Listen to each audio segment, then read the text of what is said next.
Dek, tolong sampaikan sama Rudi sama Sofyan untuk mengembalikan bunga Edelweiss yang kakak ambil dari pegunungan Agopur.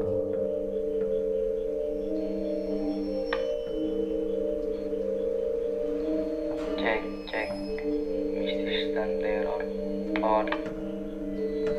Cek.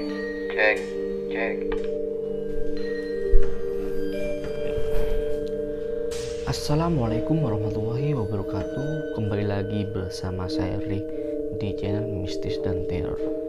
Malam ini saya akan melanjutkan cerita tentang 3 pendaki, yaitu Sofyan, Rudi, dan Riko.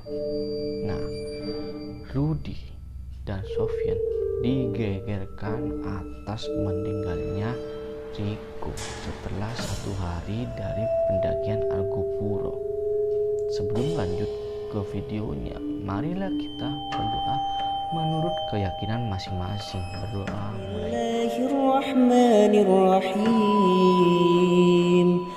Allahu la ilaha illa huwal hayyul qayyum. La ta'khudhuhu sinatun wa la nawm.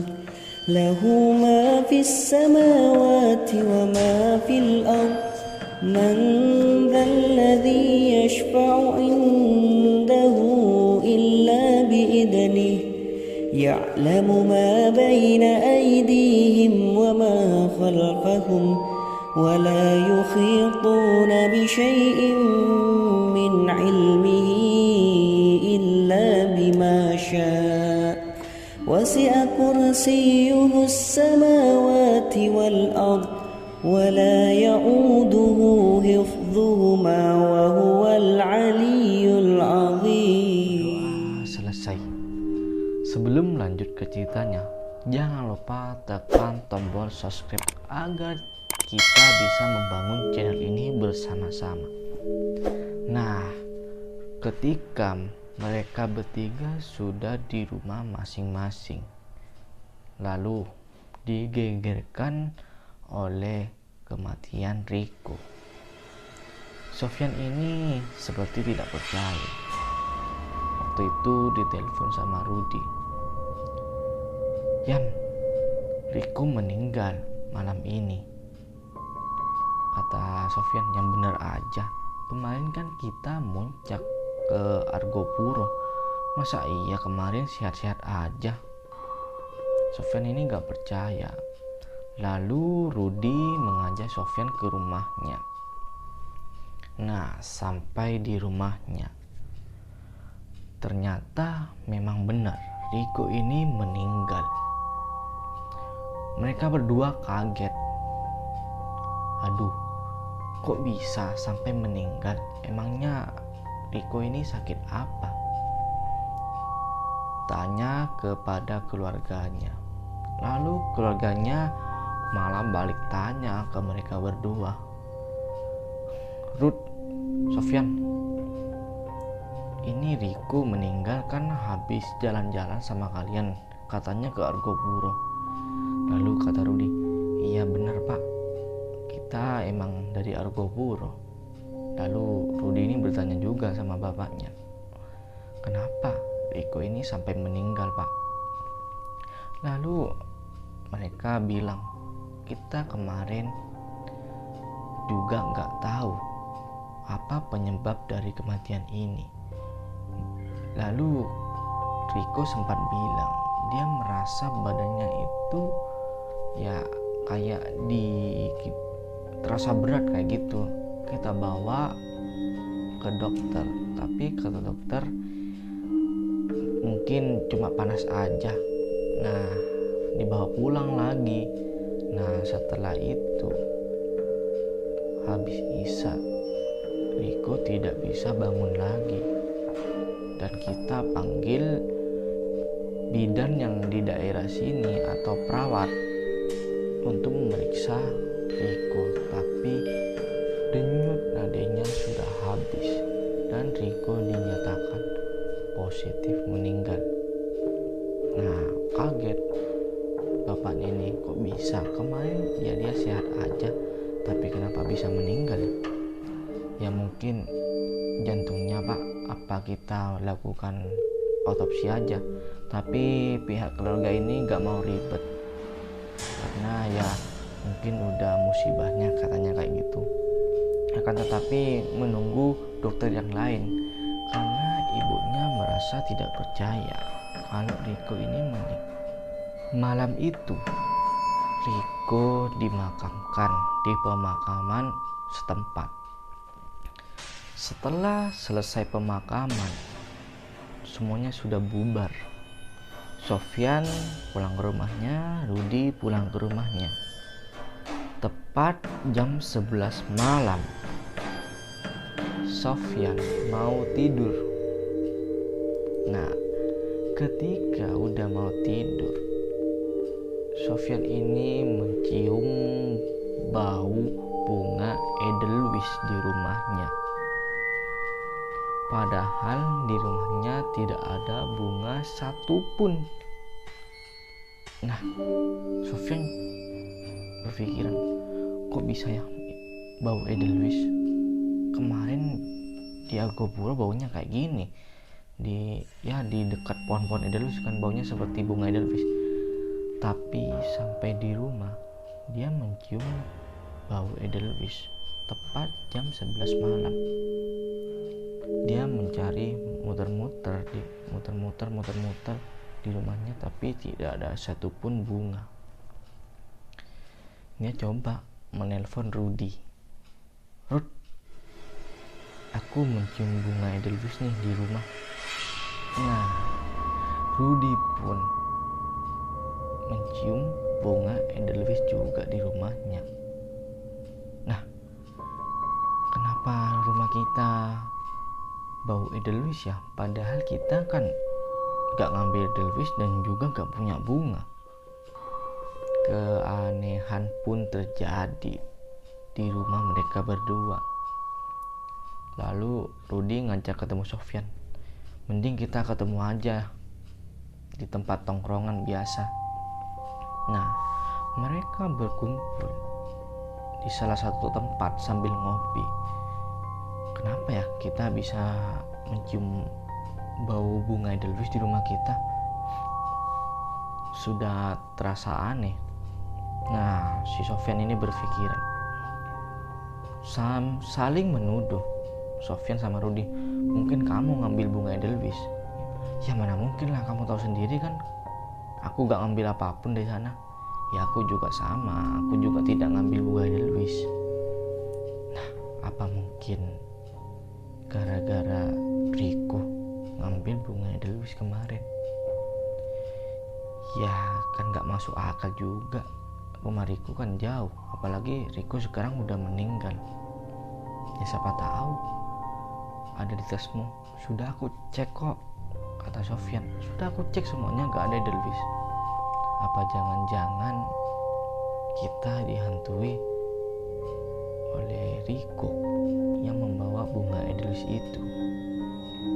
Lalu Rudi merasa ini, aduh, apa kita tanya aja ke rumahnya ya? Ya masa iya tanya jam segini, apalagi tadi kan udah pemakaman. Udah kita tanya besoknya. Setelah keesokan harinya, Rudi dan Sofyan pergi ke tempat Riko. Assalamualaikum Pak. Oh iya nak, silakan masuk. Ada perlu apa ya nak? Lalu Sofyan berkata kepada bapaknya Riko, Pak, saya mau tanya, kalau boleh saya bongkar tas Riko yang kemarin. Oh yaudah nak, itu ada di kamarnya. Kemarin saya sempat mau bongkar tapi nggak jadi. Nah, ketika dibongkar oleh Sofyan, dibongkarlah, ada baju, ada nesting. Nah, setelah itu mereka berdua kaget. Dia mengambil kresek hitam dari tasnya, diambil. Ternyata kresek hitam itu berisi edelweiss yang sangat banyak. bukan yang dipungut di jalan setapak itu. Waduh, kok banyak banget ya Edelweissnya ini. Nah, bapaknya ini juga kaget. Nah, itu kok banyak banget bunganya ya, Riko yang ambil. Nah, mereka berdua menjelaskan, kemarin saya juga nggak tahu Pak, Riko ngambilnya di mana ini. Nah, bener kejadian, kata Rudi. Nah, ini yang kejadian Pak. Saya bukannya mau ya menuduh Riko. Jadi gini Pak, kan kita juga nggak boleh ngambil sesuatu di gunung Pak, kata Rudi kepada bapaknya Riko. Mungkin ini yang mengakibatkan Riko meninggal. Mungkin ada yang mengganggu di rumah ini. Nah, setelah Rudi menjelaskan, datang adiknya. Adiknya ini cewek. Iya, aku ketika itu melihat sosok Pak. Ketika Mas Riko pulang, kayaknya itu ada yang mengikuti dari belakang. Sepertinya sih, aku juga kurang jelas gitu. Lalu Sofyan dan Rudi ini, nah benar udah, mungkin gara-gara ini Riko meninggal. Lalu adiknya sempat bermimpi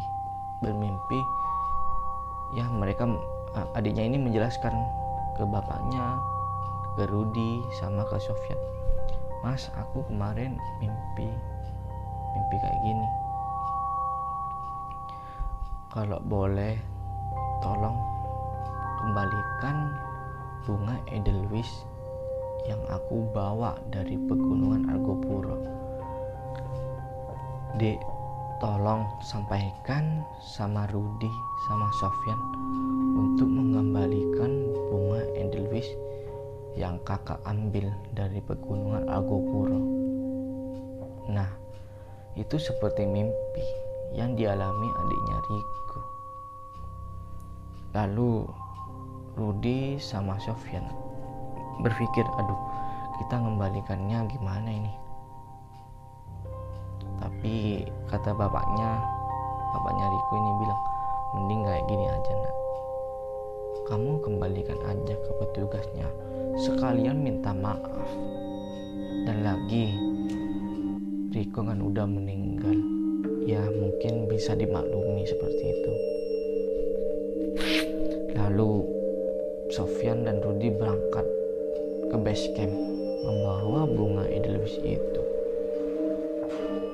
Lalu ketika mengembalikan di base camp, ya ke petugasnya, Pak, saya mohon maaf sebesar-besarnya, kemarin teman saya ngambil bunga Edelweiss, ini saya kembalikan. Tapi kata petugasnya, wah, ini sudah melanggar peraturan. Lalu kata Rudi, saya sekali lagi minta maaf Pak, orangnya sudah meninggal kemarin, jadi saya mengembalikan ini.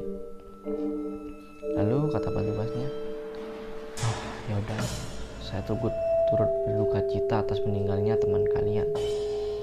Balik lagi ke rumahnya masing-masing. Ya, dengan berat hati Riko tidak bisa ditolong gara-gara bunga Edelweiss ini. Sekian dari cerita pegunungan Argopuro, 3 pendaki yang dihantui oleh pendaki lain, dan salah satunya membawa bunga Edelweiss dan meninggal setelah sampai di rumah. Saya Ray dari channel Mistis dan Teror mohon undur diri. Kalau ada salah kata, saya minta maaf. Assalamualaikum warahmatullahi wabarakatuh.